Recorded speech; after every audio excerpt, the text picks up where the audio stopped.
Hi everyone, welcome back to The Learning Gardener. If you haven't been here before, my name is Pip. Today we are going to be finishing up the cherry tomatoes in this bed and one other bed and planting it up, and I'm just seeing the incredible aphid infestation on this broccoli, so I'm probably going to just pull that and give it to the chickens. Speaking of the chickens, you guys yesterday saw the video about how the dogs got into the chicken coop, and I just want to say thank you so much for all your kind comments. It really meant quite a lot to me. There would be some people who were wondering why I shared that video, because I could have not told you. I could have told you a couple of weeks after the event, and the thing is, to me, it's really important to be honest and to show that I really do care about the chickens' welfare and obviously about the dogs' welfare, and that I am prepared to do whatever it takes to make sure that everybody is safe, even if that means that everybody cannot coexist. If that's the case, I will rehome the chickens, but for now, we are doing quite well. At the moment, both dogs are outside with me. You might hear some crunching noises in the background. Rafi is working on a big bone and Birdie is checking for lizards.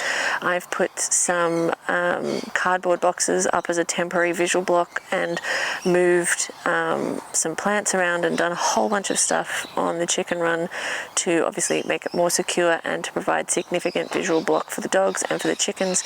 And the dogs just aren't interested at the moment. Rafa's, as I said, busy. Birdie, the one who would really love to get back in the chicken coop in theory, is off minding her own business and doing her own thing and not even eating her bone.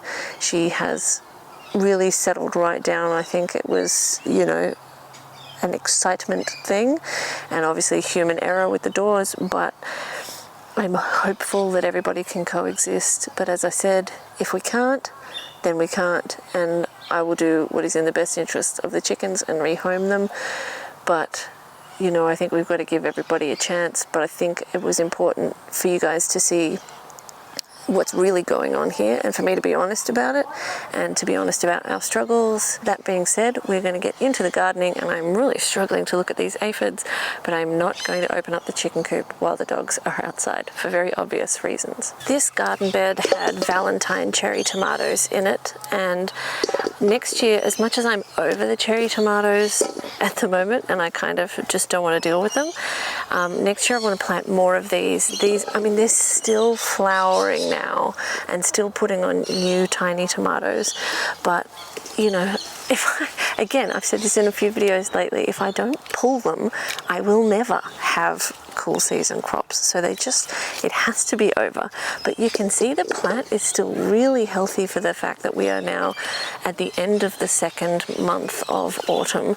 They're, as I said, still productive. They've been very, very productive throughout summer. They have produced a great, staggering of tomatoes.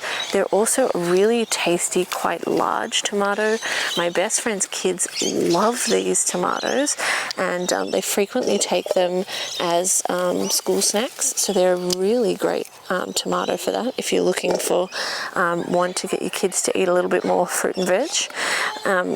And they've been fairly disease resistant. For some reason, the fruit fly have only been seen near them if the tomatoes split, which only happened in the last week or two after we had 200 mil downpour.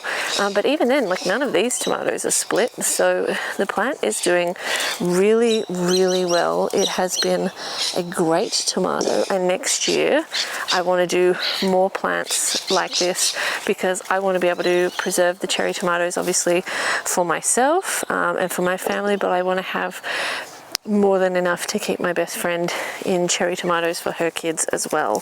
So I think that will be the plan for next year, but for now, it's time to say goodbye.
almost finished cleaning out this bed. I've got some beautiful spring onions here that I need to harvest, but I want to freeze dry them.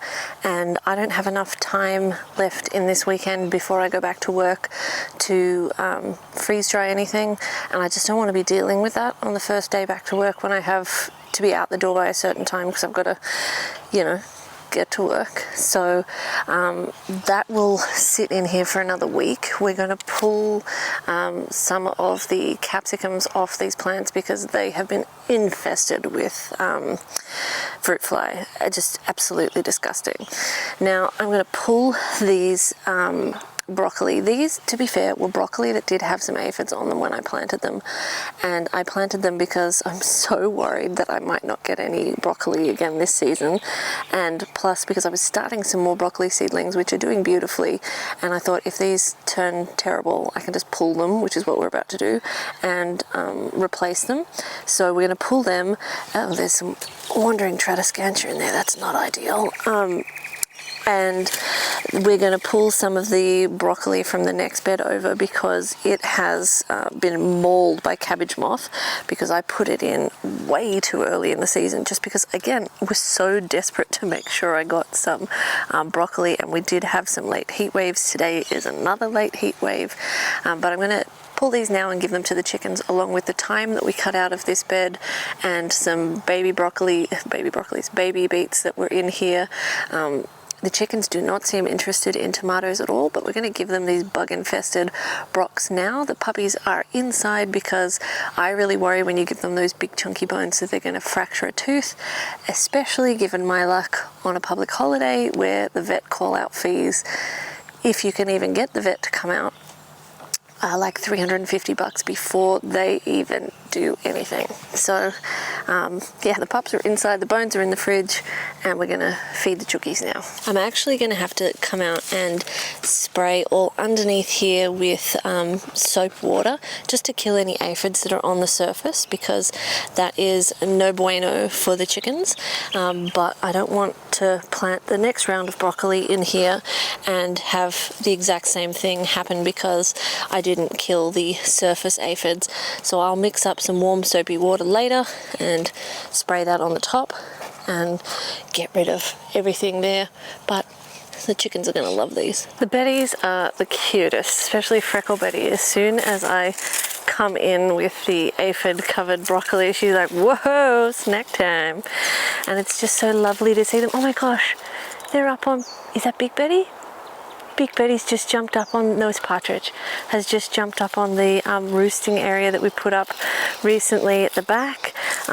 They were just in there like exploring. Well, it's the first time I've seen it because I've been, you know, trying to give them some space and not be too annoying, but they come running when they hear me now, and they've been exploring the cinder blocks that we planted up with strawberries and oregano and thyme and some coriander, and I was just watching them eating them.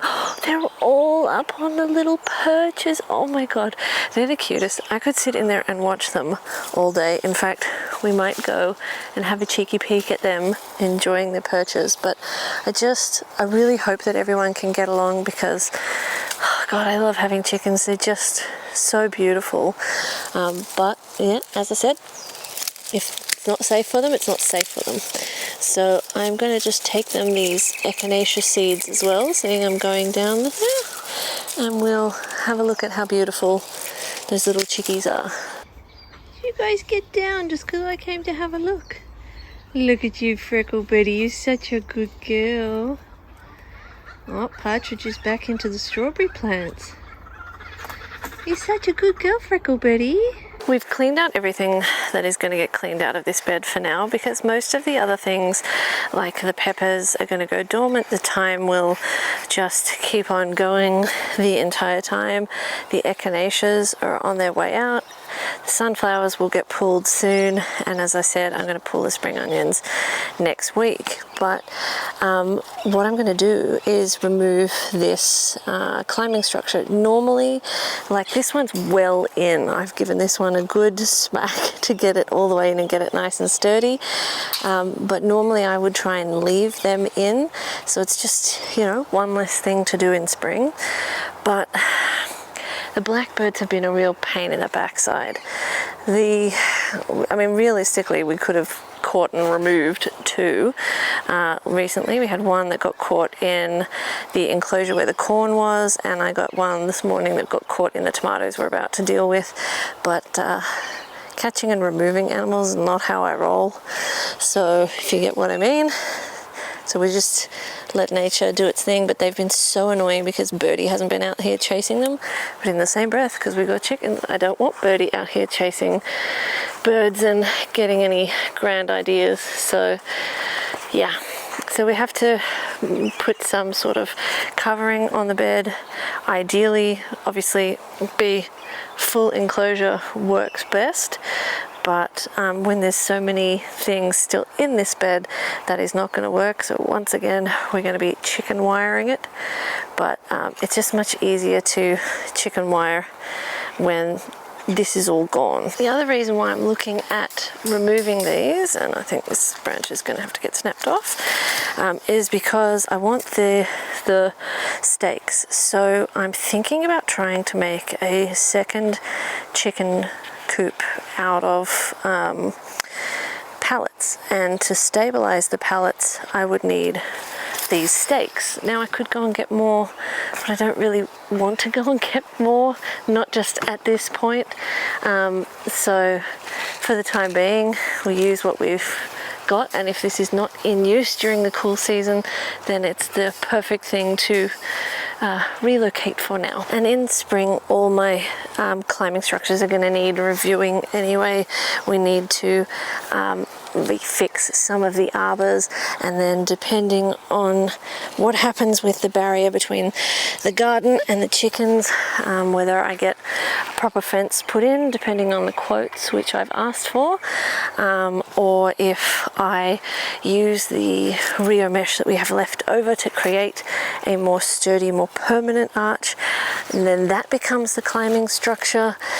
There's just a lot of things that are still undecided, and the archways that had the pumpkins on them, they've kind of wobbled a little bit in all the winds we get, so I want to restabilize those stakes and get them in a little bit more firmly, but I can't actually do that at the moment because that's an at least two-person job.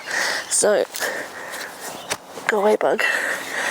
So that'll have to wait. But the other thing is, it'll just be nice to see a different side of the garden. Like already just having that metal structure gone, it just feels nice and open. So what I'm going to do now is go and get some fertilizer, add it in. I don't think I have any soil or compost to top this bed with, so it just is what it is.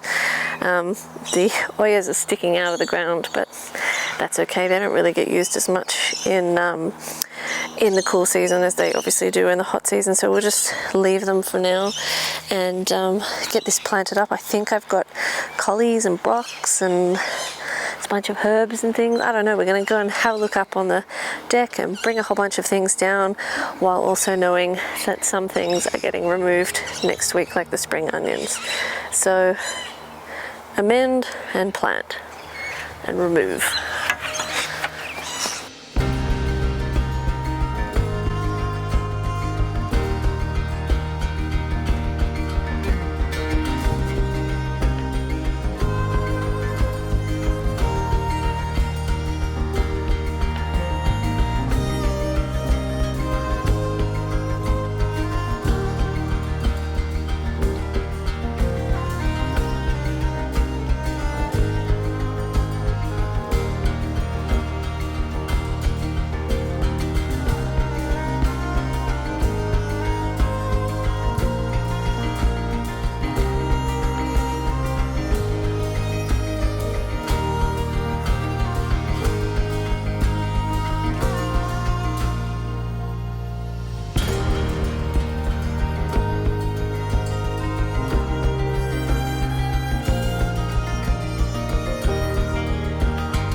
We're going to clean out this bed as well today. This bed has been a bit of a shambles. It started out as a what's it called, artichoke bed, and then when I was looking up artichoke companion plants, there are surprisingly few. One of the ones that did quite well in with the artichoke last year was the Valentine tomato, which is why I grew heaps more of them this year. But this year in this spot I grew a mini Roma Truss tomato, and it has been extremely productive. Extremely, like just massive groupings of tomatoes. However, the blackbirds are very interested in this one, just as they are interested in the regular Romas. The caterpillars get into this one. The fruit fly get into this one. They don't have the same storage life, so I would not be in a real hurry to grow these again, especially if I was choosing space-wise Valentine or mini Roma Truss. So yeah, so I'm just going to pluck off all of these tomatoes. I'm pretty sure my best friend's kids will happily polish off all of these. I'm kind of like done with dealing with tomatoes, so we'll get that done and clean this bed up. And I'm not going to worry about companion plants. I'm just going to pop what I have in. So as you can see, it's also like fallen over in the wind. So I'm going to be removing the stakes here, and I'll probably have to pop it in again at some point because the why is its name so hard to remember? The artichoke, when the flower formed last year, it was huge and seriously heavy. So it'll probably need some support at some point, but hopefully not anytime soon. But this one, I actually cut these, I sawed them off. I sawed these artichokes off below ground level, and this one re-emerged. So we'll leave it be. If it's happy, it's happy. But the other thing we've got here is a beautiful pink daisy, and we have some dill that's going to seed and some, I think they're Romas, but again, they have been mauled by the blackbirds and grubs and stuff. And we've got some sort of zucchini squash. I'll leave this, but the rest is going.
Even though the garden is now splattered with piles of stuff that needs to go in the compost bins that is waiting for me to decide where I'm going to move the compost bins to, it just feels like such a clean palette having those big galvanized grids removed. It just feels like everything's lower and calmer and cleaner.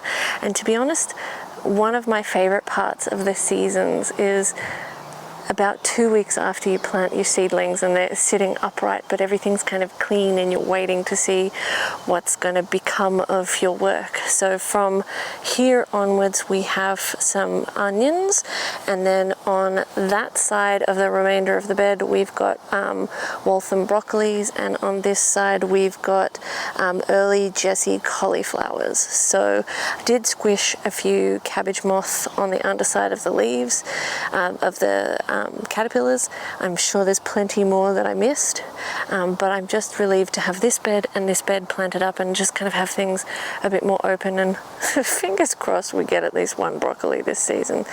I'm a little concerned about the onions maybe not doing so well because the soil is kind of thick and chunky, but we don't have anything else to top the beds with at the moment, or nothing that has been allocated anywhere else, and I don't have the money to go and buy anything else, nor the time in the day to do so. And we are now expecting a week of rain, so hopefully the rain will do its job because the soil was just really, really dry. I have fertilized, I have mulched in everything. The only thing left to do is put the chicken wire coverage on to stop the stupid blackbirds, which I will do in a minute. But I hope you guys have enjoyed planting up these 2 garden beds with me and cleaning up the garden. There's still a lot of work to be done, but at least this part is done and we're getting there, starting to see the new season roll through and starting to see the garlic emerge and things take flight, even though the blackbirds are still getting in the gardens irrespective of the chicken wire. But we're doing what we can and we're making progress. That's the main thing. It's always making progress in the right direction. So I hope you guys have enjoyed this video. I appreciate you hanging out with us, and hopefully we will see you in the next one.